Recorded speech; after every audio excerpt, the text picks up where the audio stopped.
Hello everyone. एक बार फिर आप सभी का जेडपीएस मैथ्स ऑनलाइन क्लास में स्वागत है।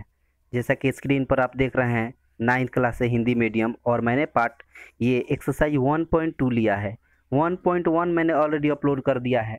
अगर उसको आप देखना चाहते हैं तो यूट्यूब पर सर्च करेंगे जेडपीएस मैथ्स बाई आर के शर्मा, जेडपीएस मैथ्स बाई आर के शर्मा, और एक बेस्ट अप्रोच के साथ मैंने इसको सॉल्व करने वाला हूँ। तो चलिए शुरू करते हैं।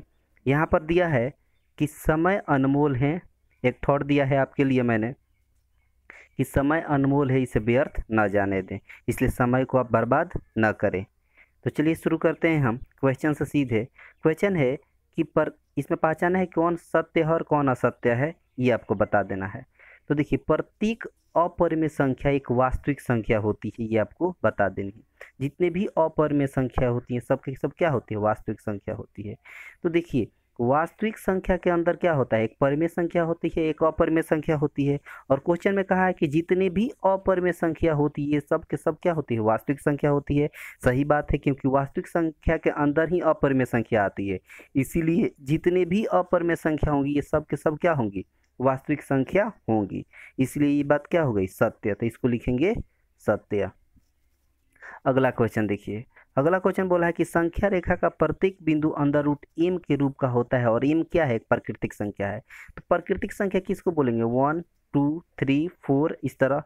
तो देखिए, एम की जगह पर बोल दिया है ये सब संख्या रखने के लिए, और संख्या रेखा पर प्रत्येक बिंदु जो होता है रूट अंडर एम के रूप में होता है। ये कोई जरूरी नहीं है, क्योंकि संख्या रेखा पर निगेटिव भी संख्या होती है। जैसे देखिए, संख्या रेखा पर निगेटिव भी तो होती है, जबकि ये बोला है प्राकृतिक संख्या, और प्राकृतिक संख्या आपको पता है कि 1 से स्टार्ट होता है। जबकि आप देख रहे हैं इसमें संख्या रेखा पर कि निगेटिव भी होता है और जीरो भी होता है, इसीलिए इसका बात क्या हो गया, गलत। तो इसको लिखेंगे क्या, असत्य हो गया। अगला क्वेश्चन देखिए। अगला क्वेश्चन बोला है कि प्रत्येक वास्तविक संख्या एक अपरिमेय संख्या होती है। जितनी भी वास्तविक संख्या होती हैं, तो वास्तविक संख्या सभी के सभी अपरिमेय नहीं होगी, क्योंकि वास्तविक संख्या के अंदर परिमेय भी संख्या आती है और अपरिमेय भी संख्या आती है। देखिए, वास्तविक संख्या के अंदर परिमेय भी संख्या आती है और अपरिमेय संख्या होती है, जबकि बोला है कि जितने भी वास्तविक संख्या है ये सब के सब क्या होगा, अपरिमेय होगा। सब अपरिमेय कैसे हुआ, इसके अंदर तो परिमेय भी तो है। और इसको बोला है कि सबका क्रेडिट इसी को दे रहा है। मान लीजिए इसके 2 बच्चे हैं, तो एक ही को सबका क्रेडिट दे रहा है, ये भी तो इसका बच्चा है, इसलिए इसको छोड़ दिया, इसलिए इसका बात क्या हो गया, गलत हो गया। तो इसको भी क्या कहेंगे, असत्य। समझ गए।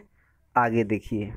अगला क्वेश्चन बोला है कि क्या सभी धनात्मक पूर्णांक वर्गमूल अपरिमेय होते हैं, यदि नहीं तो एक ऐसी संख्या का वर्गमूल का उदाहरण दीजिए जो एक परिमेय संख्या हो। देखिए, बोला है कि पूर्णांक क्या सभी धनात्मक पूर्णांक के वर्गमूल अपरिमेय होती हैं।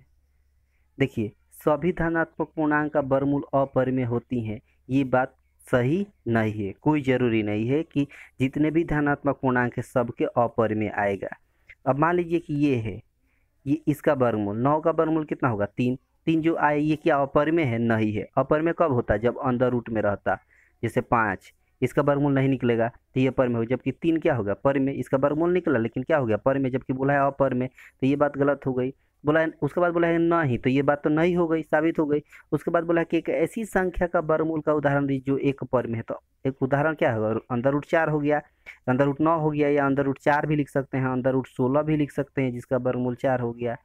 वही बोला है कि एक ऐसी उदाहरण का वर्गमूल का उदाहरण दीजिए जो परिमेय हो। तो देखिए, ये परिमेय हो रहा है कि नहीं। मान लीजिए इसका वर्गमूल निकालने पर कितना आ रहा है, 4 आ रहा है, या 4 का वर्गमूल निकालने पर कितना आ रहा है, 2 आ रहा है। तो देखिए, ये परिमेय हो रहा है ना। तो इसलिए इसका आंसर यही हो गया। आगे देखिए। अगला क्वेश्चन बोला है कि दिखाइए कि संख्या रेखा पर अंडर रूट 5 को किस प्रकार निरूपित किया जा सकता है। संख्या रेखा आपको पता है, इसको बोला जाता है संख्या रेखा, जहाँ पर मान लीजिए 0 होगा, 1 होगा, 2 होगा, 3 होगा, इधर माइनस में 1, माइनस में 2, माइनस में 3, माइनस में 4, इसी तरह होती है। ये संख्या रेखा कहलाती हैं। और उसको बोला है कि यह निरूपित किया जाता है, दिखा देना है, बात साबित कर देना। तो देखिए, सीधे हम आपको सॉल्यूशन पर चलते हैं। मान लीजिए राइट एंगल है, एक राइट एंगल लिया है मैंने, इसको बोला जाता है कर्ण। क्या बोला जाता है, कर्ण। नीचे वाले लाइन को क्या बोलेंगे, आधार, और इसको बोलेंगे लंब। लंब। अब देखिए, यहाँ पर बोला है कि √5 को निरूपित करना है। तो देखिए, पाइथागोरस पर में क्या कहता है, कर्ण बराबर क्या होता है, कर्ण बराबर कर्ण बराबर देखिए कर्ण यहाँ पर रहेगा, कर्ण यहाँ एक्स वायर नहीं रहेगा। कर्ण बराबर क्या होता है, अंडर रूट लंब का एक्स वायर प्लस आधार का एक्स वायर। मतलब पाइथागोरस फॉर्म में यही कहता है कि कर्ण बराबर क्या होता है, अंडर रूट लंब एक्स वायर प्लस आधार एक्स वायर। अब देखिए ध्यान समझिएगा, यहाँ पर आपको एक चीज़ ऐसी रखनी है कि ये √5 को जिसको निरूपित करने को कह रहा है रूट में, उसको कर्ण पर रखेंगे, और लंब को हम हमेशा इस तरह क्वेश्चन में 1 रखेंगे। लंब को क्या रखेंगे 1, और आधार जो है इन्हीं दोनों पर डिपेंड पर निकल जाएगा। आधार कैसे निकलेगा, इन्हीं से। अब मान लीजिए कि अंडर रूट मैंने लिया है और लंब मैंने 1 लिया है, 1 का एक्स वायर प्लस आधार हम ऐसी संख्या रखें जिसको जोड़ने पर 5 आ जाए, तो हम 2 ही रखेंगे, तभी तो 2 का एक्स वायर 4, 4 एक मिलकर 5 हो जा रहा है। 2 के अलावा दूसरा कोई भी अंक रखेंगे तो 5 नहीं आएगा, इसलिए हमें यहाँ क्या रखेंगे 2 का एक्स वायर, यानी 2 रखें, तो 2 का एक्स वायर 4, एक एक्स वायर 1, 1 और 4 मिलकर कितना 5 आ गया। इसका मतलब ये कि यहाँ पर मैंने आधार की जगह पर क्या रख दिया 2, और लंब की जगह पर हमेशा 1, और इन्हीं दोनों की वजह से यहाँ पर √5 आ रहा है। तो चलिए निरूपित करके हम दिखाते हैं।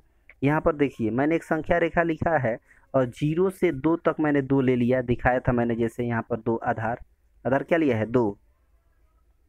अब देखिए यहाँ पर क्या हो जाएगा, यहाँ पर मैंने 1 लिया है लंब, और ये कर्ण क्या हो गया √5 हो गया।